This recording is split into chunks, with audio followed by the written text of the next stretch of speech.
अस्सलाम वालेकुम everyone, here I am Maria Nadeem from Maria's learning platform. आज इस टॉपिक को हम लोग डिटेल में डिस्कस करेंगे, that is antigen presenting sales. चलें फिर बढ़ते हैं अपने सफ़र की तरफ और स्टार्ट करते हैं आज का लेक्चर। आगे बढ़ने से पहले थोड़ा सा रिकॉल करते हैं लास्ट वीडियो लेक्चर को, क्योंकि आज का जो लेक्चर है वो लिंक कर रहा है लास्ट लेक्चर से ही। लास्ट टाइम हम लोगों ने बहुत डिटेल से types of white blood sales को डिस्कस किया था, यानी कि WBCs कितने टाइप्स के होते हैं। वहाँ पर हम लोगों ने डिस्कस किया कि 2 टाइप्स होती हैं, ग्रेनुलोसाइट और एग्रेनुलोसाइट।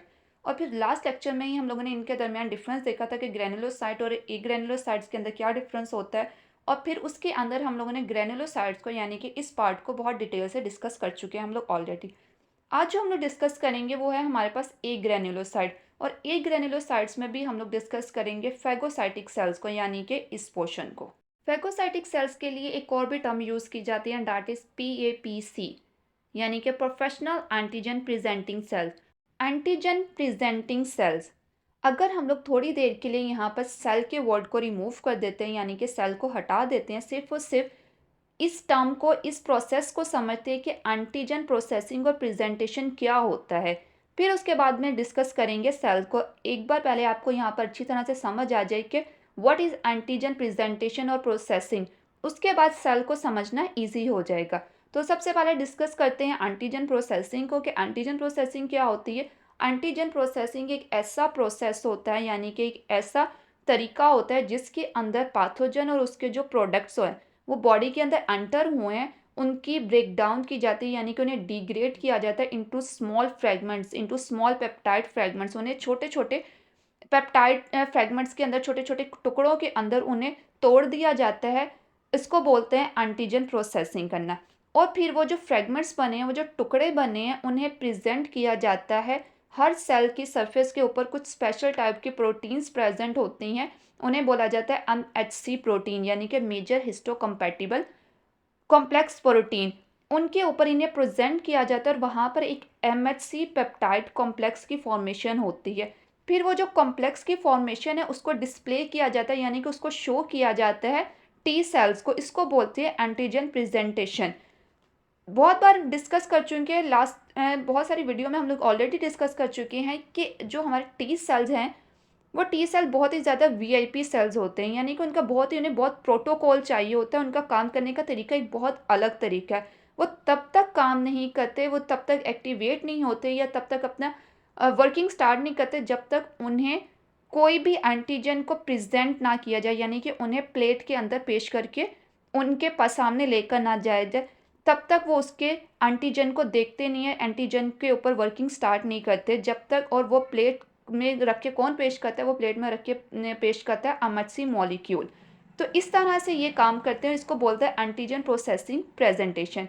अब एंटीजन प्रोसेसिंग और प्रेजेंटेशन कौन करते हैं, ये करते हैं हमारे पास antigen presenting cells. Antigen presenting cells, APCs, हमारे इम्यून सिस्टम के वो सेल्स होते हैं जो कि डिटेक्ट करते हैं, डिटेक्ट यानी कि फाइंड करते हैं किसी भी पैथोजन को, इनगल्फ करते हैं, उसकी प्रोसेसिंग करते हैं, उसकी ब्रेक डाउन करते हैं और फिर इन्फॉर्म करते हैं अडेप्टिव इम्यून सिस्टम के सेल्स को। अडेप्टिव इम्यून सिस्टम के सेल्स कौन से होते हैं, यानी कि B सेल्स, T सेल्स और आम के सेल्स को, अबाउट एन इन्फेक्शन, यानी कि बॉडी के अंदर कोई इन्फेक्शन हो गया, किसी पैथोजन की एंट्री हुई है, तो इस तरह से ये क्या करते हैं, उनको इन्फॉर्म करते हैं। अब ये किस तरह से इन्फॉर्म करेंगे, जैसे ही किसी पैथोजन को इन्होंने डिटेक्ट किया, फाइंड आउट किया, उसकी जल्दी से ब्रेक डाउन करेंगे, उसको इनगल्फ करेंगे। फिर उसको इनगल्फ करने के बाद उसकी प्रेजेंटेशन करेंगे ऑन MHC मॉलिक्यूल, जो कि इनकी सरफेस के ऊपर प्रेजेंट होते हैं। फिर वो MHC मॉलिक्यूल और कॉम्प्लेक्स एंटीजन का जो होता है वो इंडिकेटर के तौर पर काम कर रहा होता है अदर इम्यून सेल्स के लिए, यानी कि T सेल्स के लिए इंडिकेशन दे रहे होते हैं कि हम लोगों ने कोई ना कोई पैथोजन एंटर हुआ है, उसको पकड़ लिया, अब आप आएँ और आके अपनी प्रोसेसिंग यानी कि अपना काम शुरू करें। अब डिस्कस करते हैं एंटीजन प्रेजेंटिंग सेल्स की टाइप्स को। हमारे पास 2 तरह के एंटीजन प्रेजेंटिंग सेल्स होते हैं, एक होते हैं professional antigen presenting cell and the second one is non professional antigen presenting cell. Professional, इनका नाम ही हमें इनके काम को बता रहा है, यानी कि ये वो सेल्स होते हैं जो कि बहुत ही ज़्यादा प्रोफेशनल होते हैं, यानी कि बहुत ही ज़्यादा महारत रखते हैं अपने काम के अंदर, बहुत ही ज़्यादा प्रोफेशनल वे में अपने किसी भी टारगेट को परफॉर्म कर रहे होते हैं। वो सेल्स जो कि कैप्चर करते हैं या प्रोसेस करते हैं किसी भी फॉरेन पार्टिकल्स को, एक्सोजीनस एंटीजन को। हमने हमारे एक वीडियो लेक्चर के अंदर डिस्कस किया था on the basis of origin 2 types की एंटीजन्स होती हैं, एक होती है exogenous and the second one is endogenous antigen. तो प्रोफेशनल क्या करते हैं, ये किसी भी बाहर से आने वाली एंटीजन एक्सोजीनस एंटीजन को कैप्चर करेंगे, प्रोसेस करेंगे और फिर डिस्प्ले करेंगे टी सेल्स को। जबकि नॉन प्रोफेशनल क्या करते हैं, वो विद इन द बॉडी जो एंटीजन जनरेट हो रही है एंडोजीनस एंटीजन, उसको टारगेट करते हैं, उसको प्रोसेस करते हैं और फिर डिस्प्ले करते हैं टी सेल्स के ऊपर। एंडोजीनियस एंटीजन कौन सी होती है, मैं आपको एग्जांपल दे देती हूँ। वैसे हम लोगों ने बहुत सारे एग्जांपल को डिस्कस किया था, लेकिन चले मैं आपको एक बता देती हूँ। जैसे कि कोई भी फॉल्टी प्रोटीन जो कि with in the body generate हो रही है, किसी भी फॉल्ट की वजह से वो वर्क कर रही है एज अ इम्यूनोजन, यानी कि इम्यून सिस्टम को टारगेट कर रही है, इम्यून सिस्टम को एक्टिवेट कर रही है, तो वो बन जाती, कन्वर्ट हो जाती है किस में, एंडोजीनस एंटीजन के अंदर। अगर प्रोफेशनल एंटीजन प्रेजेंटिंग सेल्स के ओरिजिन की बात करें तो इनका ओरिजिन होता है हेमाटोपोइटिक स्टेम सेल, जबकि non professional antigen presenting sales का ओरिजिन नॉन हेमाटोपोइटिक होता है, यानी कि हेमाटोपोइटिक स्टेम सेल से ये ओरिजिनेट नहीं होते हैं। प्रोफेशनल एंटीजन प्रेजेंटिंग सेल्स की सरफेस के ऊपर MHC क्लास 2 के मॉलिक्यूल के रिसेप्टर एक्सप्रेस होते हैं, जबकि non professional antigen presenting cells के ऊपर MHC क्लास 1 के मॉलिक्यूल्स प्रेजेंट होते हैं। प्रोफेशनल एंटीजन प्रेजेंटिंग सेल्स की एग्जांपल्स की बात करें तो इसमें 3 टाइप्स के सेल्स आते हैं। एक है dendritic cells, second one is macrophage and the third one is B cell. जबकि नॉन प्रोफेशनल के अंदर वो बॉडी के तमाम सेल जिनके अंदर न्यूक्लियस प्रेजेंट होता है वो वर्क करते हैं as a non professional antigen presenting cells के तौर पर। इसके कुछ एग्जांपल्स को देख लेते हैं। जैसे कि स्किन के अंदर फाइब्रोब्लास्ट के सेल्स प्रेजेंट होते हैं, वो वर्क कर रहे होते हैं as a non professional antigen presenting cells. Central nervous system के अंदर गेलियर सेल्स वर्क करते हैं non professional antigen presenting cells के तौर पर। इसके अलावा पैंक्रियाटिक बीटा सेल्स और बहुत से सेल हैं जिनकी बॉडी के वो तमाम सेल जिनके अंदर न्यूक्लियस प्रेजेंट होता है। अब मेरा आप लोगों से एक क्वेश्चन है, क्या RBCs red blood cells work कर रहे होते हैं as a non professional antigen presenting cells के तौर पर? इसका आंसर आप लोगों ने मुझे कमेंट सेक्शन में देना है और इसके आंसर को मैं नेक्स्ट वीडियो में डिस्कस करूंगी। अब डिस्कस करते हैं प्रोफेशनल एंटीजन प्रेजेंटिंग सेल्स को डिटेल में। प्रोफेशनल एंटीजन प्रेजेंटिंग सेल्स ए ग्रेन्युलोसाइट्स की एक टाइप है। ए ग्रेन्युलोसाइट्स मीन कि इनके साइटोप्लाज्म के अंदर किसी भी टाइप के कोई ग्रेन्यूल्स प्रेजेंट नहीं होते। ये क्या करते हैं, फैगोसाइटोसिस के प्रोसेस के थ्रू किसी भी एंटीजन की प्रोसेसिंग करते हैं, उसकी ब्रेक डाउन करते हैं और फिर MHC क्लास 2 मॉलिक्यूल्स की हेल्प से टी सेल्स को ये प्रेजेंट करते हैं। ये होता है प्रोफेशनल एंटीजन प्रेजेंटिंग सेल। ये एक लिंक जनरेट करते हैं, वर्क करते हैं as a cellular bridge between innate system and adaptive immune system. अब ये कैसे करते हैं, जब जैसे ये पैथोजन को टारगेट करते हैं यानी कि डिटेक्ट करते हैं, फाइंड आउट करते हैं, तो सबसे पहले उसकी प्रोसेसिंग करेंगे, प्रेजेंटेशन करेंगे और फिर डिस्प्ले कर देंगे कि इनको टी सेल्स को। टी सेल्स में भी किसको करते हैं, टी हेल्पर सेल्स को। टी सेल्स की बहुत सी टाइप्स होती हैं, उनमें से एक टी सेल्स होते हैं, उन्हें ये डिस्प्ले करते हैं। फिर वो जो टी हेल्पर सेल्स है वो नेक्स्ट एक्टिवेट करते हैं और या प्रोलिफरेट करते हैं किसको, बी सेल्स को। देन बी सेल्स की डिफ्रेंशिएशन होती है इनटू प्लाज्मा सेल और फिर वो जो प्लाज्मा सेल है वो एंटीबॉडीज़ को जनरेट करते हैं अकॉर्डिंग टू द एंटीजन, यानी कि जिस टाइप की एंटीजन प्रेजेंट होगी उसी टाइप के वो एंटीबॉडीज़ को प्रोड्यूस करेंगे और फिर वो एंटीबॉडीज जाके क्या करेगी, टारगेट करेगी, बाइंड करेगी उस एंटीजन के साथ, वहाँ पर फॉर्मेशन करेगी एंटीजन एंटीबॉडी कॉम्प्लेक्स के। और फिर उस ये जो कॉम्प्लेक्स बनता है उस कॉम्प्लेक्स को फिर डिग्रेड किया जाता है, यानी कि उन्हें बॉडी से रिमूव किया जाता है। सो इस तरह से ये क्या करते हैं, इनेट और अडेप्टिव इम्यून सिस्टम के दरमियान ब्रिज का काम करते हैं। सबसे पहले इनेट सिस्टम एक्टिवेट हुआ था, उसके बाद इन्होंने अडेप्टिव इम्यून सिस्टम के जो सेल्स थे, टी सेल्स और टी सेल्स से फिर बी सेल से नेक्स्ट बनी एंटीबॉडीज़। तो अडेप्टिव इम्यून सिस्टम को भी इन्होंने क्या कर लिया, शामिल कर लिया। तो एक ब्रिज के तौर पर इन्होंने काम किया वहाँ पर। एंटीजन प्रेजेंटिंग सेल्स की अगर टाइप्स को डिस्कस करें तो इसमें हमारे पास आ जाते हैं सबसे पहले monocyte. Monocytes are the heterogeneous group of cells. ये बहुत सारे सेल्स का एक ग्रुप होता है that migrate into tissue and differentiate into tissue specific phagocytic cell. Monocytes क्या करते हैं, जब तक ब्लड सर्कुलेशन के अंदर प्रेजेंट है तब वो मोनोसाइट्स की फॉर्म में प्रेजेंट होते हैं, लेकिन जैसे ही वो माइग्रेट करते हैं टिश्यू के अंदर, ब्लड सर्कुलेशन से टिश्यू के अंदर, तो वो डिफ्रेंशिएट हो जाते हैं to tissue specific phagocytic cells के अंदर, यानी कि जिस टिश्यू के अंदर जा रहे हैं ये उस तरह के उसी टिश्यू के रेजिडेंट बन जाते हैं, उसी टिश्यू के फैगोसाइटिक सेल्स बन जाते हैं। They are the largest white blood cells. ये सबसे बड़े WBCs होते हैं। अगर कभी आपसे क्वेश्चन किया जाए इसके साइज में सबसे बड़े WBCs कौन से होते हैं, कौन से इम्यून सेल्स है जिनका साइज सबसे बड़ा होता है, तो वो होते हैं मोनोसाइट्स। और इनका साइज कितना होता है, 12 to 20 माइक्रोमीटर होता है। अगर याद रखिएगा साइज में सबसे बड़े मोनोसाइट्स होते हैं, जबकि कंसंट्रेशन किसकी ज़्यादा होती है, वो होती है न्यूट्रोफिल्स की। न्यूट्रोफिल सबसे ज़्यादा कंसंट्रेशन में प्रेजेंट होते हैं, वो 50 to 70% ब्लड के अंदर प्रेजेंट होते हैं, जबकि साइज जो सबसे बड़ा होता है वो होता है मोनोसाइट्स का। इनका जो साइज होता है वो approximately twice the size of the red blood sales, यानी कि रेड ब्लड सेल्स के साइज को डबल कर दिया जाए तो इनकी अकेले का साइज बनता है। और अगर इनकी परसेंटेज की बात की जाए कि ब्लड के अंदर इनकी परसेंटेज कितनी होती है, तो वो होती है 2 to 12%। ये सिर्फ 2 से 12% के अंदर ये प्रेजेंट होते हैं। अब इसके स्ट्रक्चर को डिस्कस करते हैं। अगर इसके स्ट्रक्चर को देखा जाए तो इनकी इरेगुलर शेप होती है, यानी कि कोई प्रॉपर शेप नहीं होती है। और इनका जो न्यूक्लियस होता है वो न्यूक्लियस बीन शेप का या किडनी शेप का होता है। और इनके उसके अलावा साइटोप्लाज्म के अंदर लाइसोसोम प्रेजेंट होते हैं, और ये लाइसोसोम्स की हेल्प से ही फेगोसाइटोसिस का प्रोसेस जो होता है वो परफॉर्म कर रहे होते हैं। टू टाइप्स के मोनोसाइट्स होते हैं। एक होते हैं इन्फ्लामेटरी मोनोसाइट्स। इन्फ्लामेटरी मोनोसाइट्स क्या करते हैं, इन्फेक्शन वाली साइट पर फ़ौरन से पहुंचते हैं और वहां पर जाके इन्फ्लामेटरी रिस्पॉन्स को जनरेट करते हैं। And the second type is patrolling monocytes. इनका नाम ही इनके काम को बता रहा है। ये काम करते हैं like a army on a border. जिस तरह बॉर्डर्स के ऊपर आर्मी काम करती है, आर्मी क्या करती रहती है, हमेशा बॉर्डर के ऊपर मूव करती रहती है, चक्कर लगाती रहती है और ढूंढती रहती है कि किसी तरह की कोई एक्टिविटी तो नहीं हो रही, किसी तरह के कोई एनिमी की एंट्री तो नहीं हो रही हमारे मतलब हमारी साइड के ऊपर। तो ये भी क्या करते हैं मोनोसाइट्स, ये स्मॉल ग्रुप होता है सेल्स का that crawl slowly along blood vessel, जो कि आहिस्ता आहिस्ता से क्रॉल करते हैं, मूव करते हैं ब्लड वेसल्स के अंदर और मॉनिटर करते हैं कि किसी भी टाइप का कोई इन्फेक्शन, कोई पैथोजन वगैरह तो नहीं प्रेजेंट है, एंड रिपेयर द डैमेज। और अगर किसी टाइप की कोई डैमेज है तो उसको रिपेयर करते हैं। इसके साथ साथ ये इन चीज़ों को भी मेक श्योर करते हैं कि जब और जहाँ पर इम्यून रिस्पॉन्स की ज़रूरत नहीं है वहाँ पर इम्यून रिस्पॉन्स जनरेट ना हो।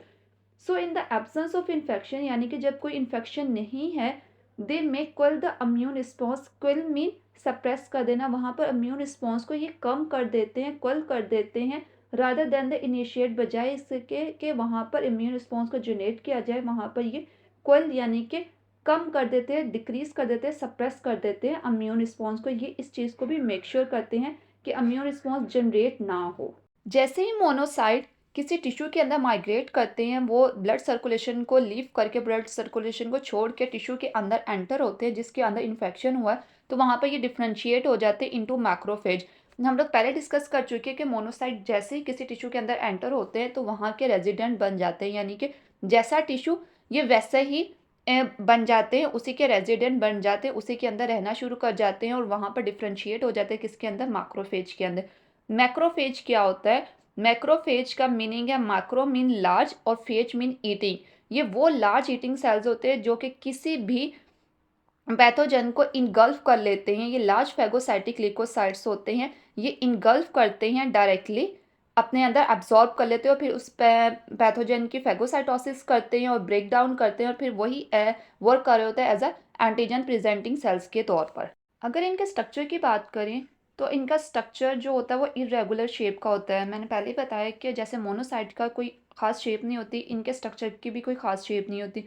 बड़ा सा न्यूक्लियस प्रेजेंट होता है, इनका साइज भी बड़ा होता है और न्यूक्लियस भी इनका बड़ा होता है।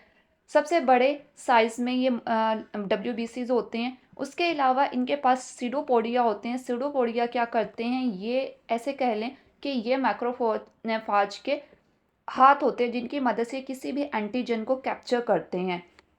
उसके अलावा फेगोसोम्स होते हैं, लाइसोसोम्स होते हैं जिनके अंदर कुछ खास तरह के एंजाइम्स प्रेजेंट होते हैं। उसके अलावा और भी मॉलिक्यूल्स होते हैं जिनकी मदद से ये फेगोसाइटोसिस करते हैं, यानी कि ब्रेक डाउन करते हैं किसी भी एंटीजन की।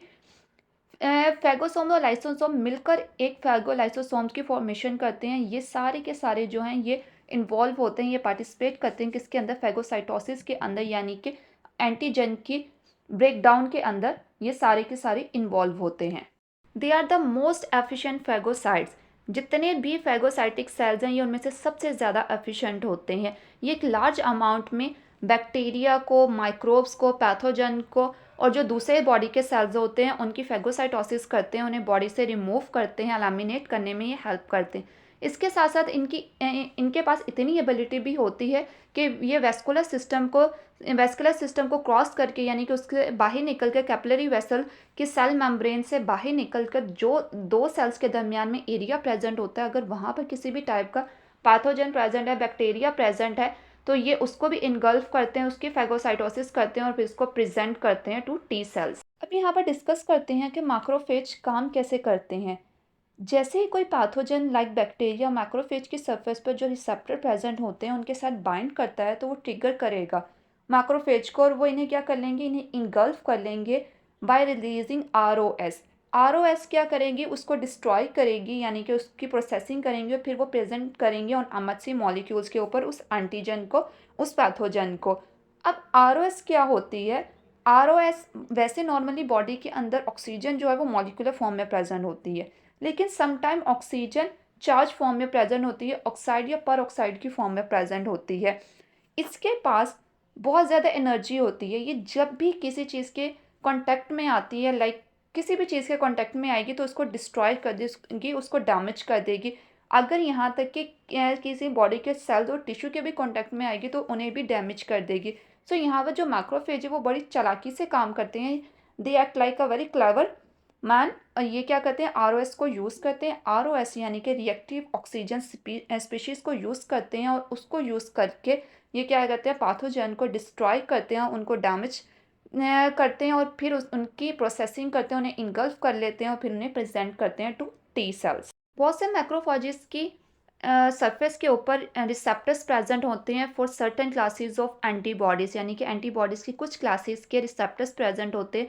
अगर एंटीजन के साथ कोई भी एंटीबॉडीज़ प्रॉपर वे में, यानी कि बहुत अच्छे तरीके से कोट होती है, बाइंड करती है, और वहाँ पर एंटीजन एंटीबॉडी कॉम्प्लेक्स की फॉर्मेशन होती है, और फिर वो जो एंटीजन एंटीबॉडी कॉम्प्लेक्स है वो मैक्रोफेज के रिसेप्टर्स के साथ बाइंड करते हैं, तो वो इनके फेगोसाइटिक एक्टिविटी को इन्हेंस कर देते हैं। इसके अलावा मैक्रोफेज कुछ कीमोकाइंस को, यानी कि इंटरल्यूकिन 6, इंटरल्यूकिन 10 और इंटरल्यूकिन 12 को भी रिलीज़ करते हैं, जो कि दूसरे सेल्स को समन्स करते हैं, यानी कि रिक्रूट करते, बुलाते हैं साइट ऑफ द इन्फेक्शन पर। अब डिस्कस करते हैं मैक्रोफेज पॉपुलेशंस को।